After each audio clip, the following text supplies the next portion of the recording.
Hello বন্ধুরা, আমি রাজা ঘোষ তোমাদের প্রত্যেককেই বাংলা ডিফেন্স একাডেমিতে স্বাগত জানাই। তো আজকে আমি উপস্থিত হয়েছি আমাদের স্ট্যাটিক জিকের 4 নাম্বার ক্লাস নিয়ে।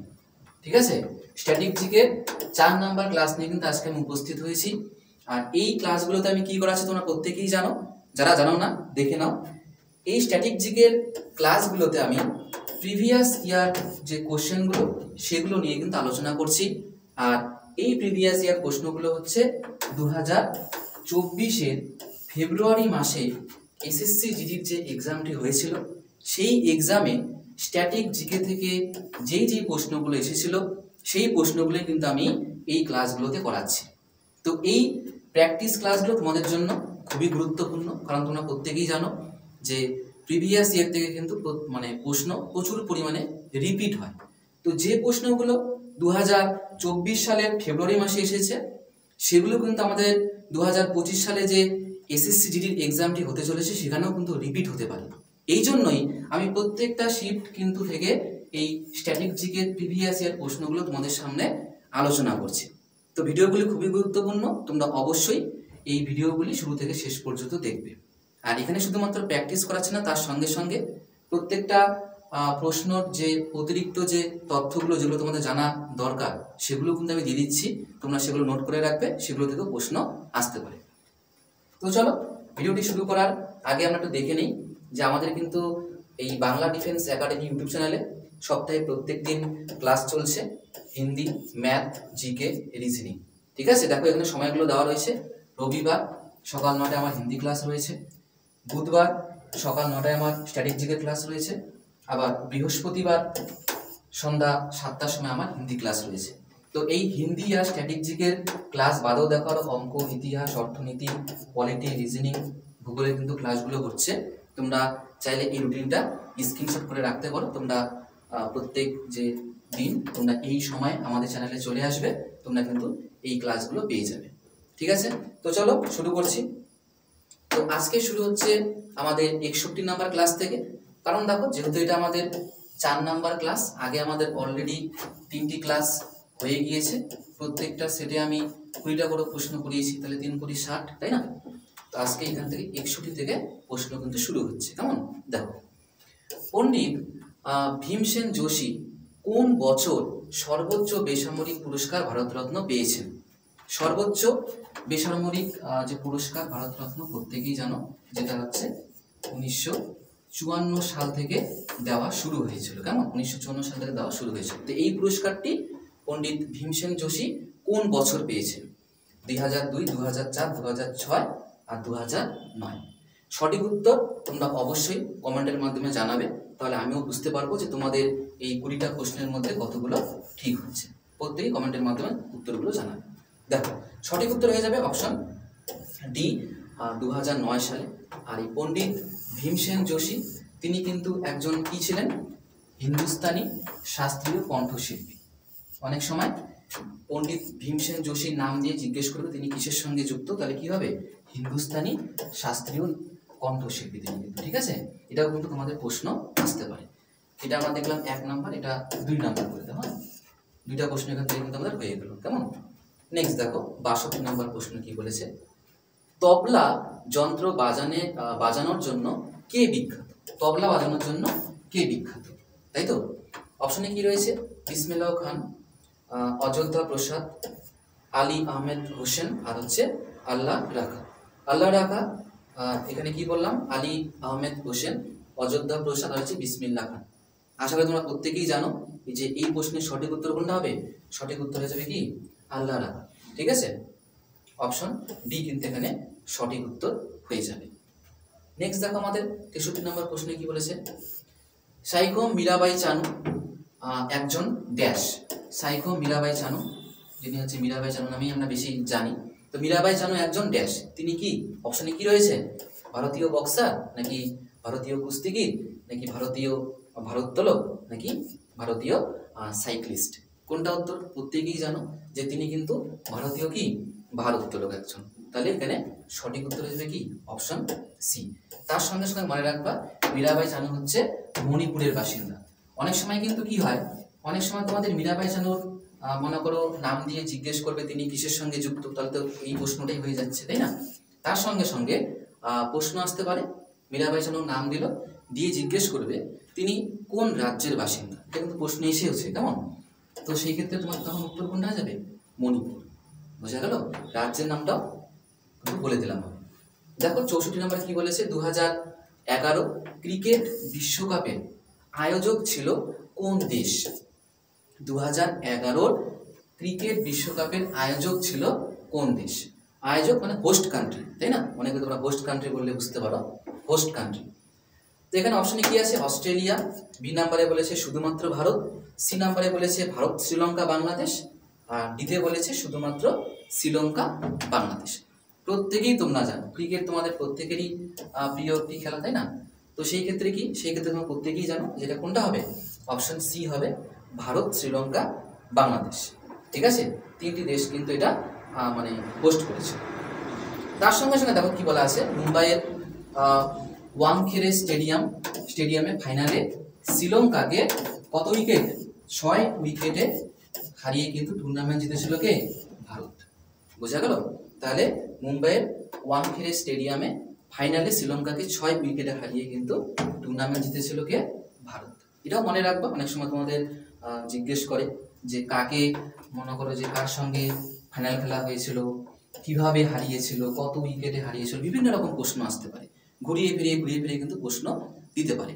তো যেগুলো আমি তোমাদের এক্সট্রা পয়েন্ট করাচ্ছি তোমরা এগুলোতে বেশি জোর দিবে, কারণ দেখো এগুলো তো অবশ্যই প্রিভিয়াস ইয়ার কোশ্চেন, তাই না? তার সঙ্গে সঙ্গে আমি যেই এক্সট্রা পয়েন্টগুলো করাচ্ছি এইগুলো থেকেও কিন্তু প্রশ্ন হতে পারে। অনেক সময় দেখা গেল যে যেগুলো তোমাদের আমি পয়েন্ট দিচ্ছি এগুলো থেকেও কিন্তু অন্যান্য পরীক্ষায় প্রশ্ন এসেছে। সেই জন্য এই প্রশ্নগুলো এবং তার উত্তরের সঙ্গে সঙ্গে নিচে যে অতিরিক্ত তথ্যগুলো দেওয়া রয়েছে সেগুলো তোমরা ভালো করে নোট ডাউন করে রাখবা বা এই তথ্যগুলোকে মনে রাখবে। ঠিক আছে, দেখো নেক্সট আমাদের 65 নম্বর প্রশ্নতে কি বলেছে, ছৌ নৃত্যটি নিচের কোন রাজ্যের অন্তর্গত? প্রত্যেকেই তোমরা জানো ছৌ নৃত্য কোন রাজ্যের। অপশন অনুযায়ী দেখো কি কি রয়েছে, পশ্চিমবঙ্গ, উত্তরাখণ্ড, তামিলনাড়ু আর হচ্ছে কি মহারাষ্ট্র। তাহলে ছৌ কোনটা হবে? অপশন অনুযায়ী কিন্তু এখানে পশ্চিমবঙ্গ হবে। পশ্চিমবঙ্গ কিন্তু এখানে সঠিক উত্তর হয়ে যাবে। পশ্চিমবঙ্গের একটি খুবই জনপ্রিয় নৃত্য হচ্ছে কি ছৌ। এবার যেহেতু আমাদের পরীক্ষায় ছৌ এসছে, পশ্চিমবঙ্গ রাজ্যের নৃত্য এসছে, তার মানে অন্য নৃত্য আসতে পারে। সেই জন্য আরও কয়েকটা আমি কিন্তু পশ্চিমবঙ্গের নৃত্যের নাম দিয়েছি, যেমন বাউল নৃত্য, ফকির, বিট্টা, লাঠি আর হচ্ছে রম্পা। এইগুলো কিন্তু তোমরা ভালো করে দেখে রাখবা, এই নৃত্যগুলো থেকেও কিন্তু প্রশ্ন আসতে পারে। ঠিক আছে, কি কি বললাম? বাউল নৃত্য, ফকির, বিট্টা, লাঠি আর হচ্ছে রম্পা। এই গেল 5টা, এই একটা হচ্ছে 6টা। 6টা নৃত্য তোমাদের হয়ে গেল পশ্চিমবঙ্গ রাজ্য থেকে। ঠিক আছে, লোকনৃত্য ভালো করে পয়েন্ট করে রাখবা, নোট করে রাখবা, এখান থেকে প্রশ্ন তোমরা কিন্তু পরীক্ষায় দেখতে পারো। ঠিক আছে, নেক্সট দেখো আমাদের পরের প্রশ্ন 66 নম্বর প্রশ্নে কি বলেছে, 2010 কমনওয়েলথ গেমস ভারতের কোথায় অনুষ্ঠিত হয়েছিল? 2010-এর যে কমনওয়েলথ গেম প্রত্যেকেই তোমরা নাম শুনেছো, এটা ভারতের কোথায় অনুষ্ঠিত হয়েছিল? কোথায়? জায়গার নাম জিজ্ঞেস করেছে। নিউ দিল্লিতে, চণ্ডীগড়ে, মুম্বাইয়ে নাকি লখনৌতে? কোথায় হবে? এটা হয়ে যাবে হচ্ছে আমাদের অপশন এ, নিউ দিল্লিতে অনুষ্ঠিত হয়েছিল 2010 সালের কমনওয়েলথ গেমস। ঠিক আছে, দেখো নিউ দিল্লিতে কিন্তু এটা হয়েছিল। আচ্ছা, তারপরে দেখো 67 নম্বর প্রশ্নে কি বলেছে, প্রথম কমনওয়েলথ গেমস কবে অনুষ্ঠিত? দেখো কমনওয়েলথ 2টা প্রশ্ন হয়েছে। ঠিক আছে, এটা কিন্তু একটা প্রশ্ন। প্রথম কমনওয়েলথ গেমস কবে অনুষ্ঠিত হয়? ঠিক আছে, অপশনে কি আছে? 1945, 1935, 1930 আর হচ্ছে 1926। তাহলে প্রথম জিজ্ঞেস করেছে, তাহলে প্রথম কবে? প্রথম হচ্ছে 1930 সালে। প্রথম অনুষ্ঠিত হয়েছিল কবে? 1930 সালে। এবং এটা কোথায় হয়েছিল? এই যে 1930 সালে যে প্রথম, তোমরা কিছুক্ষণ আগে দেখলে হচ্ছে প্রশ্নটা ছিল 2000, যে আগের প্রশ্নটাই আমাদের ছিল কি 2010-এর যে কমনওয়েলথ গেমস, এটা কোথায় অনুষ্ঠিত হয়েছে? নিউ দিল্লিতে আমরা দেখলাম। এবার কিন্তু এখানে বলেছে হচ্ছে কি প্রথম কমনওয়েলথ গেম, এখানে জিজ্ঞেস করেছে সালটা, সাল হচ্ছে কত? 1930। তার সঙ্গে সঙ্গে মনে রাখবা এটা অনুষ্ঠিত হয়েছিল হচ্ছে কানাডার হ্যামিল্টনে। এই যে লেখা আছে কানাডার হ্যামিল্টনে 1930 সালে প্রথম কমনওয়েলথ গেমস অনুষ্ঠিত হয়। এটা পয়েন্ট মনে রাখবা। এটা হচ্ছে সময়, সাল কবে হয়েছিল, আর এটা হচ্ছে মানে কোন দেশ হোস্ট করেছিল, কোন দেশে হয়েছিল সেটা। এটাও কিন্তু তোমাদের প্রশ্ন আসতে পারে। যেহেতু এখান থেকে প্রশ্ন এসেছে সালটা, তাহলে কোন মনে করো দেশ অনুষ্ঠিত করেছিল বা হোস্ট করেছিল, ওটাও কিন্তু প্রশ্ন আসতে পারে। নেক্সট দেখো ৬৮ নম্বর প্রশ্নে কি বলেছে, ড্যাশ নৃত্যশৈলীর উৎপত্তি দক্ষিণ ভারতের রাজ্য কেরালা থেকে। মানে এখানে একটা নৃত্যর নাম আমাদের অপশন থেকে বলতে হবে যেটার উৎপত্তি কেরালা রাজ্যে। অপশন দেখি, শুধুমাত্র মোহিনীআট্টম, বি নাম্বারে বলেছে কথাকলি এবং মোহিনীআট্টম, আর সি নাম্বারে বলেছে শুধুমাত্র কুচিপুড়ি, আর অপশন ডিতে বলেছে শুধুমাত্র কথক। কুচিপুড়ি তো আমাদের হবে না, অন্ধ্রপ্রদেশ, কথক হবে না, উত্তরপ্রদেশ, তাই না? কুচিপুড়ি হচ্ছে কোথাকার? অন্ধ্রপ্রদেশ, আর কথক হচ্ছে কোথাকার? উত্তরপ্রদেশ। আর এখানে যেমন মোহিনীআট্টম এটা অবশ্যই কেরালা, তবে কথাকলিটাও কি কেরালা। তাহলে এখানে কথাকলি আর মোহিনীআট্টম যেহেতু আছে, অপশন বি হয়ে যাবে এখানে সঠিক উত্তর। তার সঙ্গে সঙ্গে আমাদের লেখাও আছে কুচিপুড়ি হচ্ছে অন্ধ্রপ্রদেশের লোকনৃত্য, আর কথক হচ্ছে উত্তরপ্রদেশে। এই পয়েন্টগুলো দেখবা, তোমরা আগেও দেখেছো, এই কুচিপুড়ি থেকে কিন্তু অনেক প্রশ্ন এসেছে, এটা কিন্তু ভেরি ভেরি ইম্পর্টেন্ট। ঠিক আছে, কুচিপুড়ি থেকে কিন্তু অনেক প্রশ্ন এসেছে, কোন রাজ্যে এর সঙ্গে কোন নৃত্যকার যুক্ত, সেগুলো থেকে কিন্তু প্রশ্ন এসেছে। নেক্সট দেখো 69, নিচের কোন দেশটি সার্কের সদস্য নয়? সার্ক একটি সংস্থা, তোমরা প্রত্যেকেই নাম জানো সার্কের, তাই না? তো বলেছে নিচের কোন দেশটি সার্কের সদস্য নয়, বলেছে কি নয়, কোনটি নয়? অপশন দেখো, বাংলাদেশ, চীন, নেপাল, ভুটান। তো দেখো উত্তরটা তোমরা অবশ্যই কমেন্টের মাধ্যমে জানাও। ততক্ষণে বলে রাখি সার্কের কিন্তু সদস্য সংখ্যা কতগুলো? 8টি কিন্তু সদস্য দেশ রয়েছে। তার মধ্যে বাংলাদেশ, নেপাল, ভুটান কিন্তু রয়েছে, চীন কিন্তু সার্কের সদস্য দেশ কিন্তু নয়। তাহলে আমাদের উত্তর কি হবে? উত্তর হয়ে যাবে অপশন বি, কারণ এখানে কোনটি নয় সেটা বলেছে। এবার দেখো সার্কের যে 8টি সদস্য দেশ আমি বললাম, তো সেগুলো কি কি রয়েছে? বাংলাদেশ, পাকিস্তান, ভারত, শ্রীলঙ্কা, মালদ্বীপ, নেপাল, ভুটান, আর হচ্ছে আফগানিস্তান। এই কিন্তু মোট হচ্ছে সার্কের 8টি সদস্য দেশ। ঠিক আছে, আর তোমরা অবশ্যই কমেন্টের মাধ্যমে জানাবে সার্কের যে সদর দপ্তর, সার্কের সদর দপ্তর বা সার্কের যে হেডকোয়ার্টার কোথায় অবস্থিত। তোমাদের জন্য প্রশ্ন থাকলে একটা, তোমরা অবশ্যই এটা কমেন্টের মাধ্যমে জানাবে সার্কের সদর দপ্তর কোথায় অবস্থিত বা হেডকোয়ার্টার যেটা আমরা বলি, হেডকোয়ার্টার কোথায় অবস্থিত। 70 নম্বরটাও কি বলেছে, ওস্তাদ আরশাদ আলী খান কোন যন্ত্র বাজিয়েছিলেন? আরশাদ আলী খান, তো আরশাদ আলী খান কি হবে? শারদ নাকি সন্তুর নাকি সেতার নাকি রুদ্রবীণা? তো ওস্তাদ আরশাদ আলী খান তিনি কিন্তু রুদ্রবীণা কিন্তু তিনি বাজাতেন। ঠিক আছে, সঠিক উত্তর কি হয়ে যাবে? অপশন ডি, ওস্তাদ আরশাদ আলী খান তিনি হচ্ছে রুদ্রবীণা বাজাতেন। কেমন? নেক্সট দেখো 71 নম্বর প্রশ্নে কি বলেছে, কৃষ্ণ রাও শঙ্কর পণ্ডিত আর হচ্ছে রাজা ভাইয়া কুঞ্চওয়ালে। ঠিক আছে, কৃষ্ণ রাও শঙ্কর পণ্ডিত আর হচ্ছে রাজা ভাইয়া কুঞ্চওয়ালে কোন ঘরানার সাথে যুক্ত? ঘরানা জিজ্ঞেস করেছে কিন্তু। ঠিক আছে, কোন ঘরানা? অপশনে কি কি রয়েছে? জয়পুর আত্রৌলি ঘরানা, গোয়ালিয়র ঘরানা, আগ্রা ঘরানা, আর হচ্ছে লখনৌ ঘরানা। তোমার রাখবা কৃষ্ণ রাও শঙ্কর পণ্ডিত আর হচ্ছে রাজা ভাইয়া কুঞ্চওয়ালে, এই দুজন কিন্তু গোয়ালিয়র, ঠিক আছে, গোয়ালিয়র ঘরানার কিন্তু সঙ্গে যুক্ত। অপশন বি কিন্তু এখানে সঠিক উত্তর। তার সঙ্গে সঙ্গে এই যে দুজন ব্যক্তির নাম বললাম, কৃষ্ণরাও শঙ্কর পণ্ডিত আর হচ্ছে রাজা ভাইয়া কুঞ্চওয়ালে, এনারা কিন্তু একজন কি ছিলেন? তারা কিন্তু ভারতীয় সঙ্গীতজ্ঞ ছিলেন। কি ছিলেন? ভারতীয় সঙ্গীতজ্ঞ ছিলেন এই দুজন ব্যক্তি। ঠিক আছে, তাদের কিসের সঙ্গে তারা যুক্ত ছিলেন এখান থেকেও প্রশ্ন আসতে পারে। তাহলে কিন্তু তারা কি হয়ে যাবে? তারা কিন্তু হয়ে যাবে ভারতীয় সঙ্গীতজ্ঞ। ঠিক আছে, আর ঘরানা জিজ্ঞেস করলে তো বললামই, গোয়ালিয়র ঘরানা। নেক্সট দেখো 72 নম্বর প্রশ্ন কি বলেছে, নিচের কোন শাস্ত্রীয় নৃত্যটি কেরালার সাথে যুক্ত? কিছুক্ষণ আগে কেরালা থেকে একটা প্রশ্ন পেয়েছিলাম, আবারও কেরালা থেকে প্রশ্ন। ঠিক আছে, নিচের কোন শাস্ত্রীয় নৃত্যটি কেরালার সাথে যুক্ত? এটা কি তোমাদের আমার উত্তর বলার দরকার আছে? সরাসরি তোমরা বলবা হচ্ছে কি মোহিনীঅট্টম। কি বলবা? মোহিনীঅট্টম, তাই না? এবার দেখো আরো কিছু এখানে নৃত্যর নাম দিয়েছি, যেমন দেখো কেরালার আরো কিছু গুরুত্বপূর্ণ লোকনৃত্য হলো কথাকলি, কোলকালি আর হচ্ছে কাবাডিয়াট্টম। ঠিক আছে, তাহলে এই যে তিনটা নাম এবং তার সঙ্গে সঙ্গে এই একটা নাম অবশ্যই তোমরা ভালো করে কিন্তু পড়ো। ঠিক আছে, কথাকলি, কোলকালি আর হচ্ছে কাবাডিয়াট্টম। তো এই চারটা নাম বা এই চারটা যে নৃত্য, এগুলো কিন্তু কোন রাজ্যের? এগুলো কিন্তু আমাদের কেরালা রাজ্যে। কোন রাজ্যের? কেরালা রাজ্যে। ঠিক আছে, অবশ্যই তোমরা এগুলো কিন্তু ভালো করে পড়ে নিবা, নোট করে নাও। বুঝতে পারলে? এখান থেকে কিন্তু বারংবার প্রশ্ন কিন্তু রিপিট হচ্ছে, তোমরা নিজেরাই দেখতে পারো। কিছুক্ষণ আগে এক ধরনের প্রশ্ন এসেছিল, এখন কিন্তু আরেক ধরনের প্রশ্ন। নেক্সট দেখো ৭৩ নম্বর প্রশ্ন। ফাতর্পা যাত্রা বা এবং মান্ড উৎসব নিচের কোন রাজ্যের সঙ্গে সম্পর্কিত? ফাতর্পা যাত্রা হচ্ছে কি মান্ড উৎসব, তাহলে এগুলো কোন রাজ্য? অপশনে কি কি রয়েছে? কেরালা, কর্ণাটক, মধ্যপ্রদেশ নাকি গোয়া? কোনটা হবে? এখানে কিন্তু আমাদের সঠিক উত্তর হয়ে যাবে গোয়া। মান্ড, ফাতর্পা এগুলো কিন্তু গোয়ার রাজ্যে কিন্তু উৎসব। ঠিক আছে, এবার এই দুটো বাদেও আরো কিছু নাম দিয়েছি, যেমন কি কি নাম রয়েছে? সাওজোয়া উৎসব, সিগমো উৎসব আর হচ্ছে কি সানবার্ন উৎসব।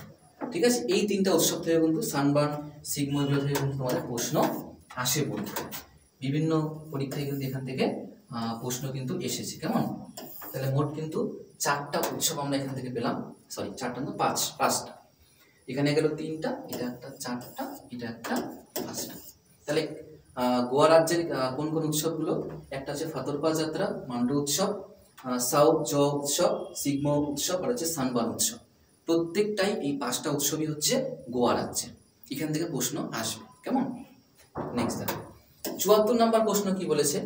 ভারতে কোন ধর্মীয় অনুষ্ঠানের সময় ভক্তরা গঙ্গা নদীতে পবিত্র ডুব দেয়, বিশ্বাস করে যে এটি তাদের পাপ ধুয়ে দেয় এবং নদীর তীরে বিভিন্ন আচার অনুষ্ঠান করে?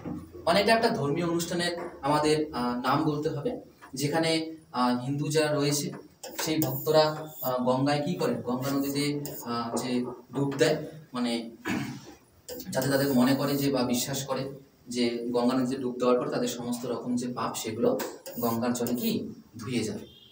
তো এটা কোন ধর্মীয় অনুষ্ঠানের সময় করা হয়? ধর্মীয় অনুষ্ঠানগুলোর নাম দেওয়া রয়েছে দেওয়ালি, কুম্ভ মেলা, ঈদ উল ফিতর আর হচ্ছে কি নবরাত্রি। তাহলে কোনটা হবে? প্রত্যেকেই জানো, এটা আশা করি আমার উত্তর বলার কোনো প্রয়োজনই নেই। এটা হচ্ছে কুম্ভ মেলা। কি হবে? কুম্ভ মেলা কিন্তু হয়ে যাবে। তার সঙ্গে সঙ্গে মাথায় রাখবা বিশ্বের বৃহত্তম শান্তিপূর্ণ সমাবেশ কিন্তু এটা। ঠিক আছে, এই যে কুম্ভ মেলা, এত সংখ্যক এখানে লোক মনে করো যে একত্রিত হয়, তা সত্ত্বেও কিন্তু এটা শান্তিপূর্ণভাবে কিন্তু হয়। এই জন্য বলেছে কি বিশ্বের বৃহত্তম শান্তিপূর্ণ সমাবেশ হিসেবে কুম্ভ মেলার কিন্তু রেকর্ড রয়েছে। প্রচুর সংখ্যক লোক আসে কিন্তু পুরোপুরি শান্তিপূর্ণ থাকে। ঠিক আছে, এই জন্য কিন্তু রেকর্ড রয়েছে। নেক্সট দেখো আমাদের ৭৫ নম্বর প্রশ্ন কি বলেছে? কোন ধরনের শুটিং খেলায় ক্রীড়াবিদরা ১০ মিটার, ২৫ মিটার আর হচ্ছে কি ৫০ মিটার দূরত্ব থেকে লক্ষ্য বস্তুতে গুলি করে? তাহলে এখানে কত কত মিটার দেওয়া আছে? ১০, ২৫ আর ৫০ মিটার দূরত্ব থেকে লক্ষ্য বস্তুতে গুলি করে। কোন শুটিংয়ে? ধনুর্বিদ্যা নাকি রাইফেল শুটিং নাকি স্কিট শুটিং নাকি বায়োথলন? তাহলে কোনটা হবে? তো খেলোয়াড়রা শুটিং গেমে খেলোয়াড়রা কি করে? ১০ মিটার, ২৫ মিটার এবং ৫০ মিটার দূর থেকে লক্ষ্য বস্তুতে গুলি করে। এটা হচ্ছে রাইফেল শুটিংয়ে। ঠিক আছে, এটা কিন্তু রাইফেল শুটিংয়ের ক্ষেত্রে কিন্তু দেখা যায়। তাহলে অপশন কিন্তু এখানে সঠিক হয়ে যাবে কি option B, rifle shooting. Next দেখো ৭৬ নম্বর প্রশ্ন।